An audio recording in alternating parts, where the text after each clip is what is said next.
नमस्कार प्यारे बच्चों, आज हम आपको कराएंगे कि कक्षा 12th का अर्थशास्त्र का जो भी सिलेबस कम हुआ है उसके बारे में विस्तार से समझाएंगे। प्यारे बच्चों, बार बार आपकी क्वेरी आ रही थी कि मैम जो भी सिलेबस कम हुआ है उसके बारे में बताएं। तो देखो बच्चों, सबसे पहले मैं माइक्रो इकोनॉमिक्स का, जिसके पहली बुक हमारी है व्यष्टि अर्थशास्त्र एक परिचय। इसमें जो पहली यूनिट है उसमें कोई परिवर्तन नहीं है, पहली यूनिट में नो चेंज है। और जो दूसरी यूनिट है उसमें भी कोई परिवर्तन नहीं है, जो सिलेबस पहले था वही सिलेबस पूरा का पूरा आएगा। तीसरी यूनिट में है बेटा उत्पादन के नियम। उत्पादन के दो नियम होते हैं, एक है कारक के प्रतिफल और दूसरा है पैमाने के प्रतिफल। तो जो कारक के प्रतिफल है वो तो पेपर में आएगा, लेकिन पैमाने का जो प्रतिफल है वो हटा दिया गया है, कटवा दिया गया है, यानी कि पैमाने का प्रतिफल अब आपको नहीं करना है। यूनिट 4 में पूर्ति की कीमत लोच में जो ज्योमितीय विधि है वो काट दी गई है, वो हटा दी गई है। देखो, पूर्ति की कीमत लोच में दो विधियां दिखा रखी हैं, अनुपातिक विधि और ज्योमितीय विधि। तो ज्योमितीय विधि को हटा दिया गया है।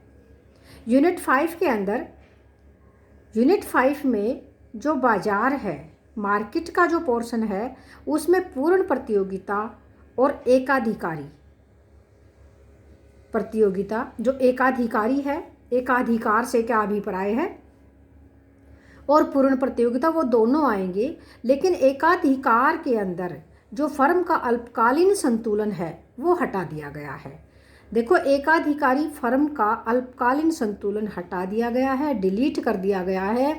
अल्पाधिकार और द्वयाधिकार ये दोनों भी हटा दिए गए हैं, क्योंकि जो सिलेबस है उसमें लिखा हुआ है अन्य प्रतिस्पर्धा रहित बाजार, अर्थात नॉन प्राइस कंपटीशन। मार्केट जो है वो हटा दी गई हैं। उनमें क्या आता है, अल्पाधिकार आता है, द्वयाधिकार आता है और एकाधिकारी प्रतियोगिता आती है। एकाधिकारी प्रतियोगिता को भी हटा दिया गया है, अल्पाधिकार को भी, द्वयाधिकार को भी। और एकाधिकारी फर्म का अल्पकालीन जो संतुलन है वो हटा दिया गया है। इसका मतलब है एकाधिकार से क्या अभिप्राय है, उसकी विशेषताएं आपने याद करना है, समझना है। और पूर्ण प्रतियोगिता बाजार क्या है, उसकी विशेषताएं वो भी आएगा। तो ये था व्यष्टि अर्थशास्त्र का सिलेबस जो जो हटाया गया है।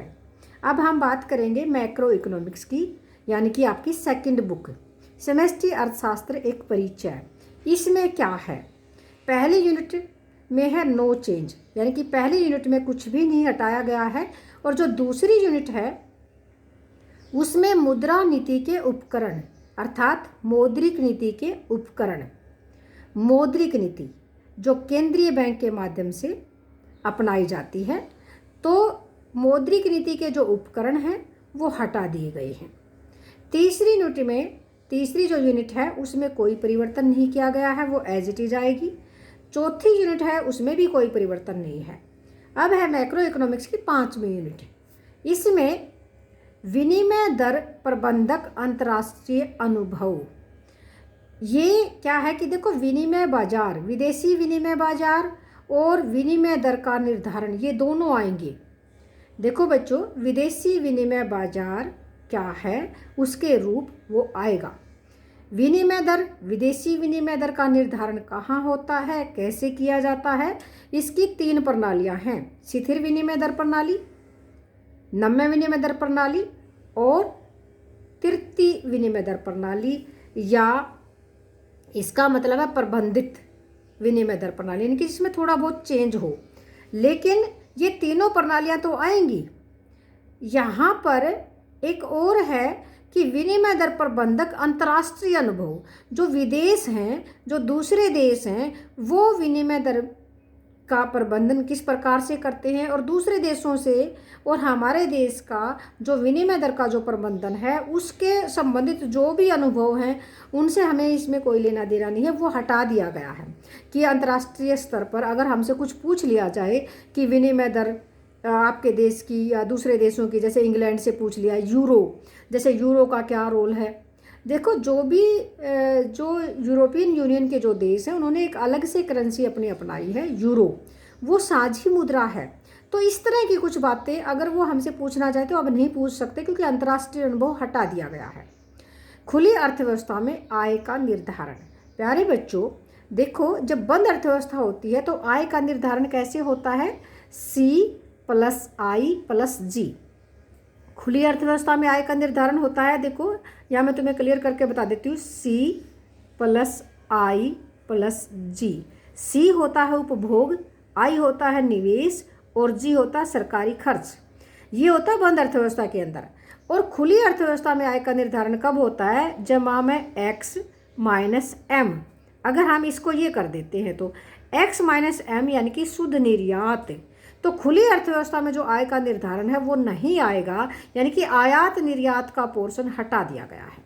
राष्ट्रीय आय का तादात्म्य।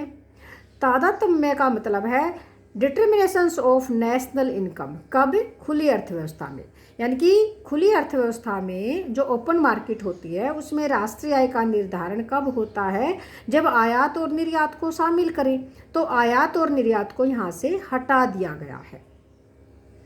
संतुलन निर्गत व व्यापार शेष। बच्चों व्यापार शेष, देखो व्यापार शेष भुगतान शेष का ही एक भाग है और भुगतान शेष संतुलन, यानी कि यहाँ पर व्यापार शेष में केवल दृश्य मदों को शामिल किया जाता है, जबकि भुगतान शेष में अदृश्य मदों को भी शामिल किया जाता है। जब यहाँ पर ये बता दिया कि खुली अर्थव्यवस्था में आय का निर्धारण ही हटा दिया गया है, यानी कि आयात और निर्यात को शामिल ही नहीं किया गया है, यानी कि चाहे वो सेवाओं का आयात निर्यात हो, चाहे वो वस्तुओं का आयात निर्यात हो, अर्थात भुगतान शेष का चैप्टर यहाँ से हटा दिया गया है। अब ये देखिएगा व्यापार घाटा। व्यापार घाटा कब होता है? व्यापार शेष निर्यात माइनस आयात, वो भी यहाँ से हटा दिया गया है।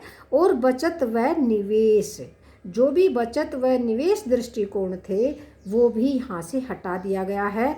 प्यारे बच्चों यूनिट 5 से 6 पॉइंट हटाए गए हैं, 6 टॉपिक हटाए गए हैं। एक तो है विनिमय दर प्रबंधक, अंतर्राष्ट्रीय अनुभव यानी कि विदेशों के अनुभव, खुली अर्थव्यवस्था में आय का निर्धारण यानी कि निर्यात आयात को हटाया, राष्ट्रीय आय का डिटर्मिनेशंस ऑफ नेशनल इनकम तादात्म्य यानी कि इसको भी हटा दिया गया। कब? खुली अर्थव्यवस्था में। आय का निर्धारण बंद अर्थव्यवस्था के अंदर ऊपर वाली यूनिट में दिखाया गया है, जबकि यहाँ पर जो खुली अर्थव्यवस्था में आय का निर्धारण है उसको हटाया। राष्ट्रीय आय का तादात्म्य, संतुलन निर्गत व व्यापार शेष, व्यापार घाटा, बचत व निवेश, ये सारे पोर्शंस यहाँ से हटा दिए गए हैं। तो डियर स्टूडेंट्स अच्छे से समझ में आ गया होगा, जैसा कि हमने बताया कि व्यष्टि अर्थशास्त्र में से कितने चैप्टर हटाए हैं। चैप्टर टोटली कंप्लीट चैप्टर नहीं हटाया है, कुछ पार्ट हटाया गया है दोनों बुक से। तो अभी ये आप सोच रहे कि ये कैसे, तो देखो मेरे पास डिलीटेड सिलेबस है, मैं अभी आप लोगों को दिखा देती हूँ जो भी डिलीटेड सिलेबस है, और जो ओरिजिनल जो हमारा पहले का है 12th क्लास का सिलेबस वो दोनों मेरे सामने हैं। तो देखो बच्चों यहाँ पर ये जो डिलीटेड सिलेबस है वो ये है, ये देखिएगा, और कंप्लीट जो सिलेबस है वो यहाँ पर सामने बिल्कुल है इसमें। तो देखो व्यष्टि अर्थशास्त्र का यूनिट 1 और 2 जैसा कि हमने बताया यहाँ पर है, कुछ भी नहीं हटाया गया है, केवल जो ये यूनिट 3 है देखो 1 और 2 एज इट इज़ यहाँ दिखा रखा है, और यहाँ पर भी जब आप देखोगे 1 और 2 एज इट इज़ है। लेकिन यूनिट 3 में से पैमाने का प्रतिफल, ये मैंने रेड मार्क किया हुआ है, पैमाने का प्रतिफल हटाया गया है। इसी प्रकार से आप देखेंगे यहाँ पर पैमाने का प्रतिफल नहीं है इसमें, ठीक है। और यूनिट 4 से, यूनिट 4 में क्या है, यहाँ पर आप देखेंगे पूर्ति की कीमत लोच और ज्योमितीय विधि। पूर्ति की कीमत लोच और ज्योमितीय विधि है, जबकि इसमें हम देख रहे हैं पूर्ति की कीमत लोच और ज्योमितीय विधि है ही नहीं यूनिट 4 से। तो जो पूर्ति की कीमत लोच की जो ज्योमितीय विधि है वो हटा दी गई है, जबकि यहाँ पर है। तो इसे क्लियर हो रहा है। अब नेक्स्ट हम क्या देख रहे हैं कि यूनिट 5 में आप देखेंगे कि जो चीज़ पहले है और अब नहीं है। यूनिट 5 में आप ये देखिएगा सिलेबस के अंदर यूनिट 5 का शेष भाग, जैसा कि देखो डिलीटेड में तो क्या दिखा रखा है, अल्पकाल में फर्म का व्यवहार, केवल इतना दिखाया है, जबकि यहाँ पर ये दिखा रखा है एकाधिकारी फर्म का अल्पकालीन संतुलन। इसका मतलब एकाधिकार फर्म का, एकाधिकार फर्म तो है लेकिन अल्पकालीन संतुलन हटा दिया।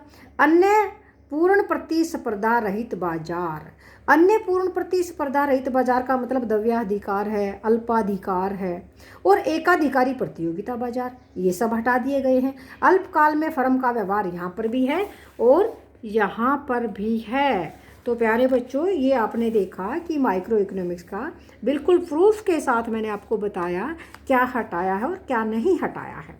अब हम मैक्रो की बात करते हैं।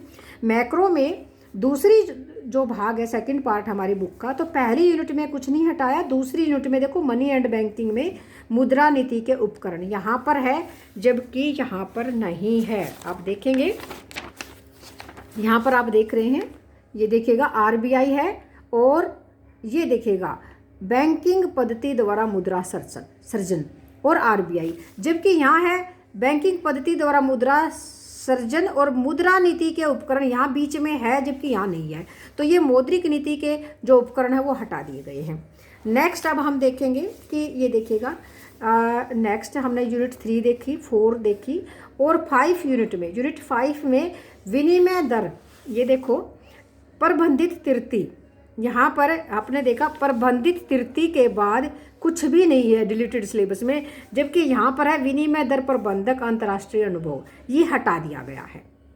इसके बाद है आप देख रहे हैं खुली अर्थव्यवस्था, समष्टि अर्थशास्त्र, अदायगी, संतुलन आदि के घाटा, विदेशी विनिमय बाजार यहाँ पर है, विनिमय दर का निर्धारण है, लोचशील विनिमय दर, शिथिल विनिमय दर और प्रबंधित तृतीय यहाँ पर है, जबकि यहाँ पर देखिएगा प्रबंधित तृतीय के बाद ये हटा दिया गया है।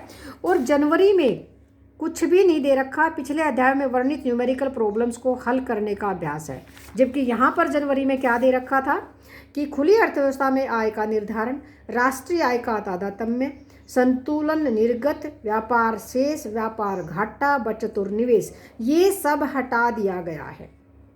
तो प्यारे बच्चों, मैं उम्मीद करती हूँ कि आपको बिल्कुल अच्छे से क्लियर हो गया होगा क्या हटाया है और क्या रखा गया है। तो ये बिल्कुल डिटेल से मैंने आपको करा दिया है। ओके, धन्यवाद। इसी के साथ आपका बहुत बहुत धन्यवाद। एक बात और मैं आपको कहना चाहूँगी, और वो मैं क्या कहना चाह रही हूँ कि पिछले 5 सालों के पेपर जो डिलीटेड सिलेबस है उसको छोड़ करके बाकी सारे कर लेना, बहुत अच्छे मार्क्स आपके आ जाएंगे। Okay, thank you.